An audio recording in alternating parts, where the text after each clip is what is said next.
Kengan Ashura is a great manga, much greater than many people give it credit to, due to the part that I'll be reviewing, that is the first part.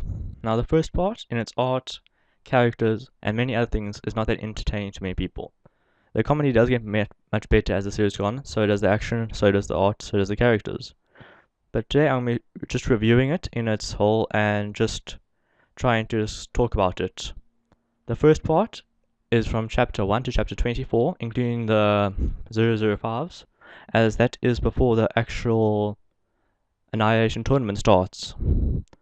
Most of the action and characters is not that interesting, especially with the Rihito, but the only character that is actually quite interesting would be not Ohma, who is not the only main character, but Yamashita, the second main character.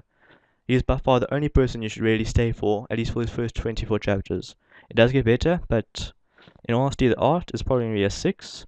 The fighting would be a 6. The characters will be a 7, just due to Yamashita, and everything else is just a 5. It's not very good.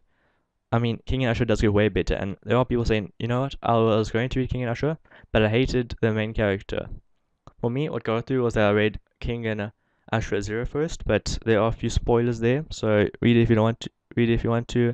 It just helped me get through it quite a lot, and it was really entertaining. Kengan Ashura does get a lot better, like I said, and there are a lot of other characters that will show up later on with much different changes. Take Watatsuki. Before, he said he didn't know if he could beat Ohma, but later on we see that he could actually beat Ohma times 10,000, as he does get a lot more boosted in strength later on.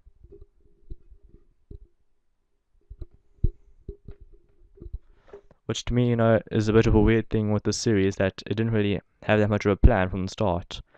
Kiryu also changed a lot throughout the series.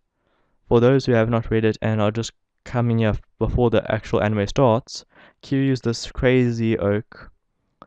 I had 2-3 videos about him. He's the crazy yandere male prostitute, but not anymore. He's just a character that, in the first few chapters, is obsessed with loving Ohma and wants Ohma to love him back, and thinks. But later on, it turns more from a fixation of love to a fixation that Ohma is God, and his advance is a godly technique.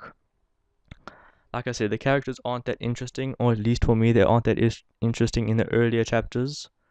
There is a lot hinted at in the characters, and a lot of it does change. For example, the advance. Early on in the advance, people were saying, so he's going to have this random, basically, isekai technique, just a technique that'll get him through anything. This is not one of those techniques. There is a lot going on with it later on, and a lot of the bad stuff, the things that people don't like, his whole want to become the strongest, things like that, it does get a lot better later on, as it does change and we learn more about it. So for those people who went through Kengan Ashura and hated the first parts, you guys can quit and just go to like chapter 30, chapter 35, because the fights then after that start to be a lot better, and the characters too. So just skip the first parts. I know it's a very horrible thing to say, like you shouldn't really skip these chapters, but really just skip them. They're not that good.